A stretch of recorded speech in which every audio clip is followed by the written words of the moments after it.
오늘은 잠언 20장 6절부터 시작되겠습니다.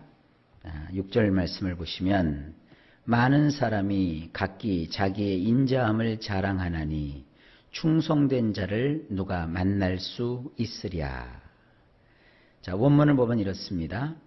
대부분의 사람은 자기가 캐세드를 베푸는 자라고 떠벌리지만 진정 그러한 사람을 과연 누가 발견할 수 있으랴. 이 말씀을 보게 되면 사람의 그 심리를 잘 말씀하고 있습니다. 사람들은 대부분 자기가 굉장히 그 캐세드, 나만큼 착하라고 해, 나만큼 다른 사람에게 친절을 베풀고 자비를 베푸는 사람은 없을 거야. 이렇게 자기가 굉장히 훌륭한 사람인 것처럼 불쌍한 사람을 동정하고 참 그 착한 일을 하는 사람처럼 이렇게 떠벌려요. 그렇지만 성경은 뭐라고 얘기합니까? 진정 그러한 사람을 과연 누가 발견할 수 있겠느냐. 그 말처럼 성실하게 캐세드를 베푸는 자를 네가 발견할 수 있겠느냐. 자, 제가 이 잠언을 시작하면서 그 얘기를 드렸어요. 이 잠언의 그 분위기는 아버지가 아들에게 인생의 교훈을 전해주고 있는 장면인데, 특별히 이 아버지가 왕이에요. 왕인 아버지가 장차 자기의 뒤를 이어서 보위를 이어받을 자기 아들에게, 특별히 여러 아들들 가운데서도 세자에게 지금 교훈하고 있는 거예요. 왕은 많은 사람 가운데서 자기 옆에 가까이 두어야 될 가신 혹은 신하를 선발을 하고 선출을 해야 돼요. 왕 옆에 어떤 신하가 있느냐에 따라서 그 나라의 흥망성쇠가 갈리게 됩니다.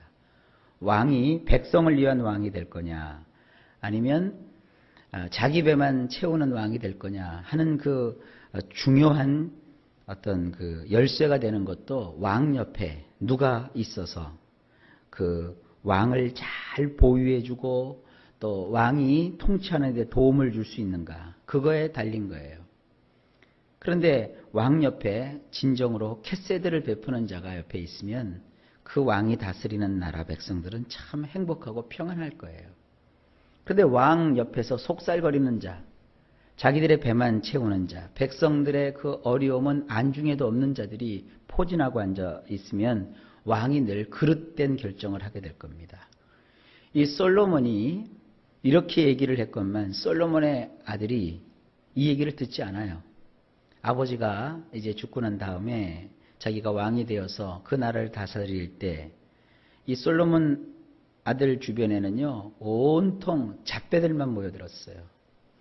그래가지고는 그 백성들이 어려움을 호소할 때 그 주변에 있는 그 젊은 잡배들이 그 왕을 부추겨요. 그래서 결국은 그 왕이 자기 배만 채우려고 하다가 백성들의 마음을 다 잃어버려요.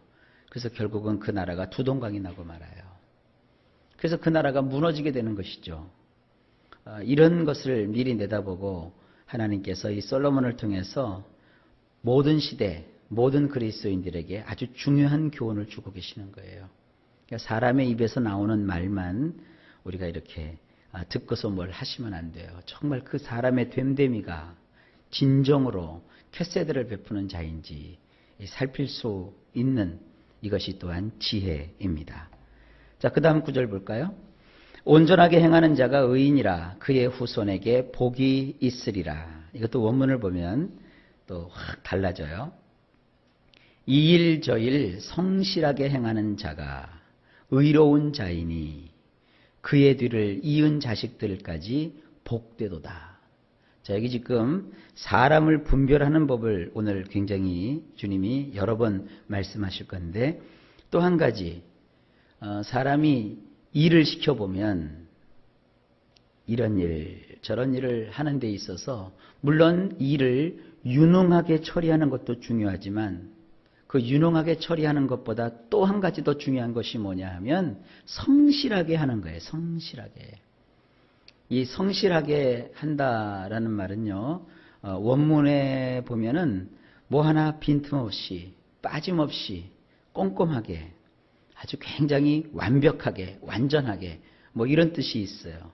그래서 성실하다는 건 뭡니까? 흐트러트림 없이 그 일에 아주 최선을 다해서 할 뿐만 아니라 정말 그 일을 잘 하는 거예요. 우리식으로 얘기하면 어떻게 되는가요? 똑소리 나게 하는 거예요. 이렇게 행하는 자가 뭐냐? 의로운 자예요. 말은 막 하는데 실제로 하는 것은 아무것도 없어요. 일은 막 다 저질러 놓는데 아무것도 뭐 마무리하는 게 없어요. 그저 말만 무성하게 하고 약속만 잔뜩 해놓고 이런 사람은 겉보기에는 번지르르 할지라도 의로운 사람이 아닙니다. 여기서 이 의롭다는 것은 바르다 이런 뜻이 강해요. 그래서 사람이라는 것이 흐트러짐이 없이 뭔가 일을 맡기면 믿을만 해야 되잖아요. 그런 사람을 네가 옆에 잘 두어라. 여러분도 그렇게 되기를 바랍니다. 이런 그 의로운 자 뒤를 이은 자식들까지 복되대요. 왕의 은총을 받으니까 왕이 그 신뢰하는 그 신하와 또 그 신하가 왕에게 잘하니까 그 자식들에게까지 왕의 어떠한 그 총애가 임하는 것입니다. 그래서 이 성경은 오늘 우리에게 귀한 교훈을 주고 있습니다.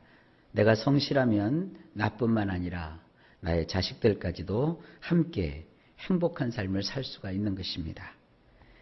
8절입니다. 심판자리에 앉은 왕은 그의 눈으로 모든 악을 흩어지게 하느니라. 자, 이것도 원문을 보면 이렇습니다.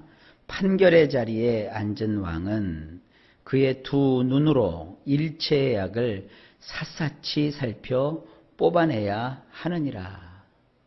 왕 자신이 어떻게 처신을 해야 될 것인가? 왕은 이 판결하는 자리에 앉게 되지요. 그래서 그 판결에 의해서 사람을 죽이기도 하고 또 살리기도 하고 또 어떤 사람의 억울함을 풀어주기도 하고 또 어떤 사람을 더 억울하게도 만들 수 있는 거예요. 이 판결은 굉장히 중요한 결정을 하는 자리입니다. 그런데 그 판결의 자리에 앉은 왕은 그 무엇보다도 그 눈으로 그 눈을 부릅뜨고 일체의 악을 샅샅이 살펴서 뽑아내야 하느니라. 자기 마음에 어떤 드는 사람 편 들어주고 또 자기 원대로 이렇게 무슨 상황을 인도해 가는 게 아닙니다. 있는 진실을 잘 왕이 살피고 그리고 거기서 악한 모습들, 옳지 않은 모습들, 환난을 주고 재난을 주고 고통을 주었던 그 문제의 그 밑뿌리까지 잘 살펴서 그 악한 요소를 다 뽑아내야 된다라고 말하고 있어요. 이건 뭐예요? 쉽게 얘기하면 판결을 하는 데 있어서 억울한 사람이 없어야 돼요. 오늘날 그 우리나라 이 재판하는 것도 보니까요. 많은 그 사람들이 특별히 돈 없는 서민들이 돈 없는 이유 때문에 억울한 판결을 받아가지고 고통 가운데 호소하는 사람들이 참 많습니다. 이래서는 안 되는데 돈 많은 사람들은 큰 죄를 져도 다 빠져나오죠. 뭐 얼마 전에 어떤 그 유명한 정치인 판결 이렇게 나온 거 보니까 참 기가 막혀요. 여러 가지 저도 재판하는 사람은 아니지만 이렇게 정황을 보면 그 분명히 문제가 있는 거거든요. 근데 뭐 싹싹싹싹싹 어떻게 빠져가지고요. 법적으로 죄가 없다. 그것도 매스컴에 나와가지고 나는 떳떳하다 이런 걸 보면 아이고 저 사람을 기소한 사람이나 또 거기서 그 재판을 해가지고 자기가 죄가 없다고 떠들어대는 저 사람이나 참 국민된 입장에서 보니까 안타깝더라고요. 좌우지간 이 지도자급에 있는 사람들이 조심해야 될 게 이 악인데 저렇게 악을 덮어놓고 악을 감추어 두고 이렇게 살아가는 모습을 보면 아이고 언제 우리 한국의 정치인들이 좀 더 나아질까 하는 생각을 해보기도 해요. 여러분 우리도 일상에서 마찬가지입니다. 모쪼록 여러분들 삶 가운데 악한 요소는 갖지 마세요. 악은 절대로 덮어두시면 안 됩니다. 썩은 요소를 두면 반드시 내 인생이 부패하게 되는 거예요. 그래서 악을 오늘도 기도하는 가운데 다 샅샅이 발견해서 뿌리째 뽑아내는 이런 것이 지혜입니다. 자, 그 다음 9절. 내가 내 마음을 정하게 하였다. 내 죄를 깨끗하게 하였다 할 자가 누구냐? 이 8절 말씀과 연결이 되는 거예요. 원문을 보면 이렇습니다. 내 마음을 깨끗하게 하였다. 내 죄를 말끔하게 씻었다고 말할 자가 누구냐? 내 마음을 나는 깨끗하게 했다. 내 죄를 말끔하게 씻었다. 나는 손 씻었다. 나는 깨끗하다. 이렇게 말할 자가 누구냐? 이게 무슨 뜻이에요? 뒤집어 보면 아무리 씻어도 깨끗하게 씻겨지지 않는 게 우리 마음이고요. 아무리 말끔하게 치우려고 해도 우리 속에 남아있는 것이 죄입니다. 그래서 우리는 이 마음에 있는 악과 죄에 대해서 감히 나는 죄가 없다, 나는 깨끗하다, 나는 무죄하다, 뭐 이런 식으로 말할 자가 사실은 없다는 거예요. 자, 그 다음 구절을 좀 보실까요? 한결같지 않은 저울추와 한결같이 않은 되는 다 여호와께서 미워하시느니라. 이게 원문을 보면 아주 굉장히 이상한 이야기들이 나와요. 한번 보실까요? 에벤과 에벤, 에바와 에바, 이 두 쌍을 여호와께서 지긋지긋하게 여기시느니라. 이 앞부분과 연결이 되는 거예요. 자, 여기 에벤이라는 말이 나오는데 원문에 보면 에벤 그리고 에벤 이렇게 돼 있어요. 이 에벤이 뭐냐 하면 뭐 여러 가지 뜻이 있습니다. 돌멩이, 그 다음에 아주 굉장히 귀중한 보석, 이런 뜻이 있어요. 그리고 이렇게 깎고 다듬어서 만든 돌덩어리, 돌을 이렇게 깨가지고 뭐 이렇게 만드는 거 있잖아요. 이제 그런 걸 에벤이라고 해요. 근데 원문에 보면 에벤과 에벤, 이걸 우리 성경은 뭐라고 번역했냐면 한결같지 않은 저울추, 이렇게 번역을 했어요. 근데 요 뒷부분에 나오는 에바와 에바라는 단어를 보니까 이 에벤과 에벤도 돌은 돌인데 특별히 무게를 달 때 쓰는 어떤 추 역할을 하는 돌을 뜻하는 것이구나, 이렇게 성경학자들이 생각을 해서 우리말에서 번역할 때 한결같지 않은 저울추라고 번역을 한 거예요. 또 어쨌든 여기서 이 에벤이라고 하는 것은 이렇게 돌멩이라고 생각할 수 있습니다. 근데 추를 이렇게 다는데 이 추가 말이죠, 똑같아야 되거든요. 예를 들어서 뭐 1kg 추면 서울, 부산, 대구, 대전, 제주도 어딜 가든지 그 추가 1kg가 돼야 되는데 서울에서는 1kg가 대전 가면 800g이 되고 부산 갖다 놓으면 500g이 되고 제주도 갖다 놓으면 뭐 2kg가 되고 추가 말이죠, 표준화가 되지 않아서 다 달라요. 그래서 같은 물건이라도 이게 제대로 측정할 수가 없단 말이에요. 그래서 우리 성경에서는 한결같지 않은 저울추라고 번역을 한 거예요. 이 추를 쓸까 저 추를 쓸까, 이게 1kg라고 써놨긴 써놨는데 이게 진짜 1kg일까, 뭐 그런 거 있죠. 그런 분위기. 새벽이라니 머리가 잘 돌아가시는지 모르겠지만 이게 지금 그런 거예요. 에벤과 에벤. 그러니까 이걸 믿을 수가 없는 거예요. 추에다가 1kg라고 써놨는데 이게 1kg인지 아닌지. 지금 그 중국 제품들이 그러잖아요. 이게 겉 모양은 접시인데, 접시 그러면 여러분 겉보기에는 반지를 하고 깨끗하지만 그거 재료가 잘못된 접시 있으면 계속 거기서 뭐가 나와요? 중금속이 나와요.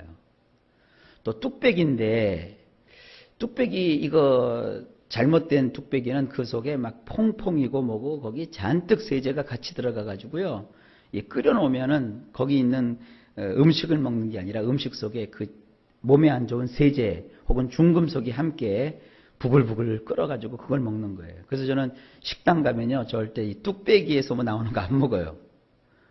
그 뚝배기 이거 어떻게 닦았는지도 모르겠고 그렇단 말이에요.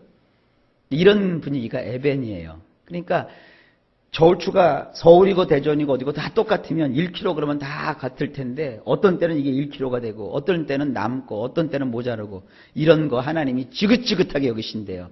인생도 마찬가지예요. 치우치면 안 돼요. 사람이 이랬다 저랬다 막 이러는 거 하나님 굉장히 싫어하세요. 그 다음에 또 에바라는 말이 나오죠.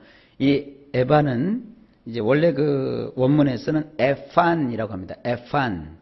근데 뭐 이제 우리말로는 에바라고 번역을 해놨는데, 이 에바는 뭐냐 하면 이렇게 뭐라고 할까요? 이 질량이나 부피를 측정할 수 있는 하나의 그 기구입니다. 이제 우리나라로 하면 이제 되박이죠, 되박. 한 대, 두 대.